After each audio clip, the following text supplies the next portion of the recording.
Hello, everyone. Thanks for staying up late. We've got the whole team back together for the second round of the playoffs. How's everybody doing? Feels doing great. I'm a little cold, but I'm doing well.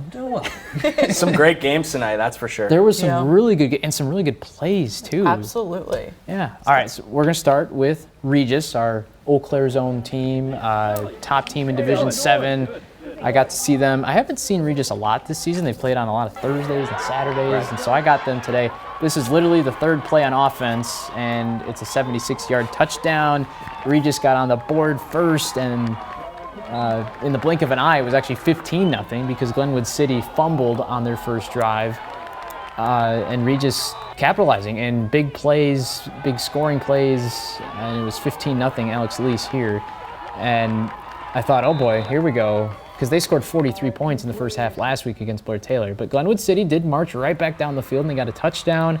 So it was 15-6, and I thought, maybe we'll see what happens here. Regis was facing a fourth down on this play, and they convert for the touchdown. Nice throw, right? Yeah. And Regis ends up pulling away to win it by a score of 50-13. So Regis rolls on, and they will get, why don't we let you tell us who they're going to play next. So one of your games tonight was Pepin, Alma, and Spring Valley, and this was fun. Oh my gosh, so fun. It was ultra competitive, high tension. It was awesome. So 15 seconds left on the clock before halftime. Wyatt Governowski goes up top, and Tyler Bowman barely gets a footing. Cardinals cut the lead 14-7. Then Pepin Almond, top of the fourth. Riley Steele bulldozes his way through a flock of Cardinals. Pepin Alma extends their lead to 20. But it all came down to this. Tied at 21, Governowski goes long for Brady Bednarik, but it's tipped off the hands and lands in the hands of Tyler Bowman. Cardinals win it 27-21. So Spring Valley will take the reins against Regis this week. Wow. I got the chills thinking about that one. Oh, that's going to be amazing. Wow. Yeah. So you got the Dun St. Croix champ going up against the Clover Belt champ at Carson Park next Friday. And I was listening to that Spring Valley game on the radio as I drove back, and they were talking about, Spring Valley mismanaging the timeouts. They had to burn 2, and it's like, are they going to have time to come back? And they did. And and Spring Valley was down a couple players this week. Yeah. They're without their quarterback and I think their top wide receiver. And so what a win for Spring Valley to come from behind. Yeah, and actually, that last 15 seconds going into halftime, it was so exciting because a minute was just winding down and they were making their way downfield, and to get that touchdown going into halftime, I think it set them up well for the second half. Flip the momentum. Absolutely. Okay. Well, that was exciting, and that was not the only exciting game. We're going to get to Chippewa Falls here next. They went on the road. They gambled last week on the 2-point try in overtime to win. This week, never had a chance to gamble late in the game. Kimberly kind of ran away early in this game, built up a big lead, and Kimberly ends Chi-High's season 35-13. So we had a lot of drama in the Menomonie game, another Big Rivers team, and you had a front row seat for what turned out to be one of the best games probably in Menomonie playoff history. An epic game. I mean, let's go to the first half here. This is a throw from DeForest that really just kind of set the tone. The Mustangs actually came out with a throw similar to that on the very first play of the game, but it ended up being 22-0 at halftime with DeForest up. But then the Mustangs, they found some sort of spark. I don't know what Coach Sins told them in the locker room at halftime, but they completely made a 180-degree turnaround. A huge run from Brooks Brewer there. That cuts the deficit to 3. And then Reed Steyer, the quarterback, he does it all. He calls his own number, and he's in for the touchdown. Menomonie, they had literally nothing on offense in the first half. They were trying to run the ball like they usually do.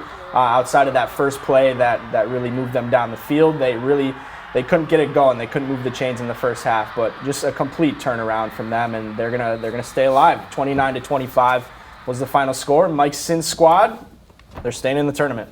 And we don't know who they play yet. Waunakee and River Falls will play Saturday afternoon. If Waunakee wins, Menomonie goes to Waunakee. If River Falls wins, we'd have a rematch from earlier in the season in Menomonie next week. I wanted to ask the defense for Menomonie. Did anything change? Because obviously, if you don't get stops, you don't have a chance to crawl back into the game. Right, and at the beginning of the game, nothing had changed really. I guess from a negative standpoint. It was very poor defense to start, but then after halftime, like I said, it was just an offensive spark. Something clicked, and then defensively, they were stopping the run for DeForest and breaking up some big passes. They did allow DeForest to get down into the red zone at one point, but they made a huge red zone stop, and I think that was really kind of the turning point of the game. And then they were able to hold it from there. So they had to kick a field goal, right? Right. Which gave Menomonie a chance. Okay. Yep. Wow, what a game. What a win.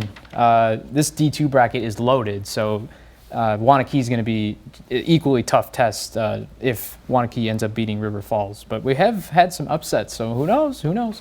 Let's go to Division 3 next. And Ev, you were up in Rice Lake tonight. I made the trek. It was a great atmosphere. Now, normally Rice Lake is a ground and pound team, but today was all about speed and space. This was literally the opening kickoff.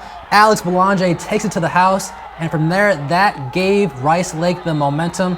Onalaska did respond with one touchdown, but I'm telling you all, Rice Lake took it to them on both offense and defense, and they ended up blowing this game wide open 42-7. This is the 4th straight game that Rice Lake has scored over 40 points, so they're clicking at the right time. Big River, stand up.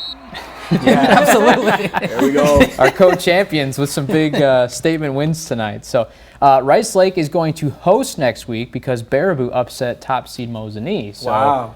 we're going to be rocking up in Rice Lake again next week. Do you 53. want dibs on that Hey, game? I'll take that one too. There you go. Division 4, we go to Ellsworth next with Alyssa. What happened out there?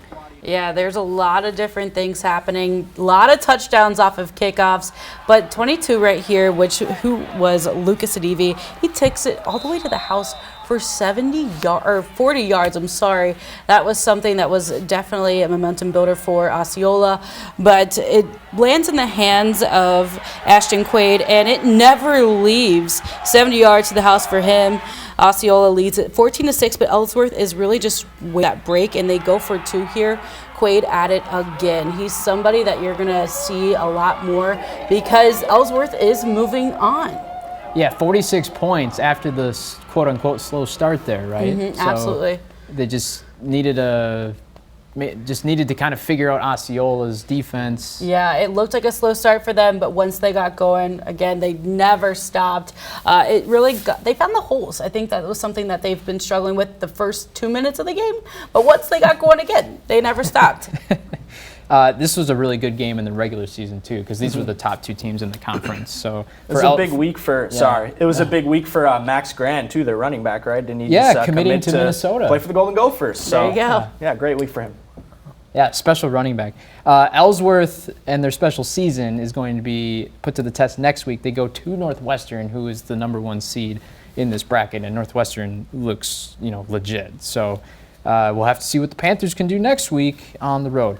Division 5, Stanley-Boyd, after knocking off Arcadia on the road last week, had to go down to Lacrosse Aquinas, who Lacrosse Aquinas looks legit too. And the Blue Golds got it going on the ground early, and this game got out of hand pretty quickly. It was 24-0 at the half. Aquinas ends up rolling Stanley-Boyd tonight by a score of 47-8. Nice season for the Orioles, but they are knocked out here in Level 2. Aquinas will get St. Croix Falls next week. We're on to Division 6 now. We've got a lot of teams in the D6 bracket. I was down in Durand to watch the Panthers take on Boyceville. And, I listened to the radio on the drive, and it was fireworks. I mean, we had an 88-yard touchdown. We had another long score, and I'm like, wow, I got to get here so I can get some of this. And, of course, nobody scored in the third quarter for me.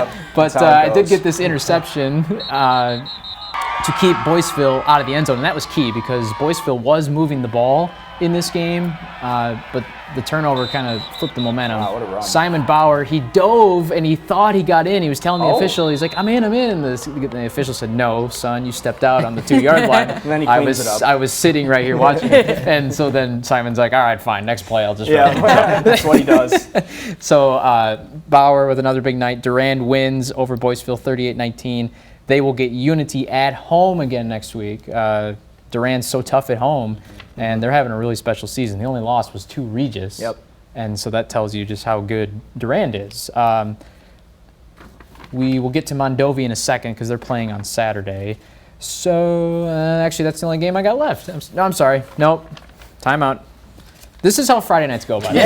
It's just like, what's happening next? Gilman and Prairie Farm in 8-player, and Gilman is undefeated. Prairie Farm has had a great season. They had a great win over McDonald Central last week, and so we expected a lot of points, and we did get a lot of points, but only from the boys in purple.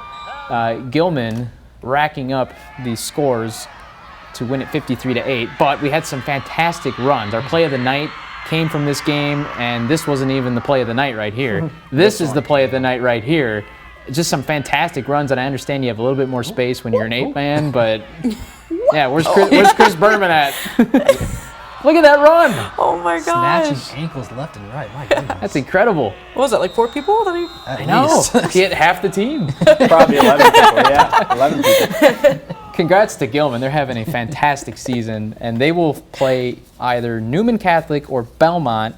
That game on the other side of the bracket will be played on Saturday. So Newman Catholic is the #1 seed on that side of the brackets, and they have looked legit. So I would expect Newman to win that, but hey, who knows?